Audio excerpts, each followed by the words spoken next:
Talking about family dysfunctionality, just as you have explained, Yeah. a lot of people really do not realize that they have been in a dysfunctional home until maybe later in life, where they now see that certain things begins to play out. Like it's as if the thing is now replaying back into sin. Why do you think that situation happened? Is it that they didn't notice it, or they didn't really know that they were actually undergoing a difficult season?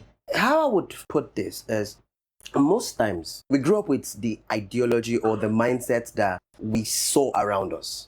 Everything true. that we saw around us is exactly what shaped us. True. You will not know any different until you actually go out and see different. If a child is born in a certain environment and the only thing he sees going on there is farming, Yeah. nothing else, nobody drove a car, it's just farming. The only thing in the mindset of that child is farming, except something else happens to actually trigger a change. So until a person actually goes out and learn or see differently, they won't be able to actually come to that awareness until something happens. There's That's something that will trigger something and make them feel like, oh, this is how I've been, this is my thought pattern. But it's wrong. Until you see different before you'll be able to know that there's a better way stuff needs to be done or to be done. So what actually would bring one to that realization would be that there is something that they come in contact with that makes them realize that what they've had to grow up all along only shaped them in a negative way.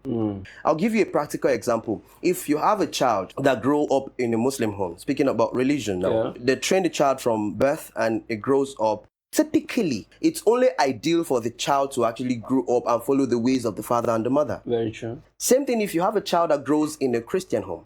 There's no, when a child actually acts contrary, it seems like, oh, okay, what's wrong? But ideally, what you see your primary caregiver exhibit, how they live, how they function, is what shapes your mind and guides your path. So until you go out and see different, you might never know better. So that's just my take on it.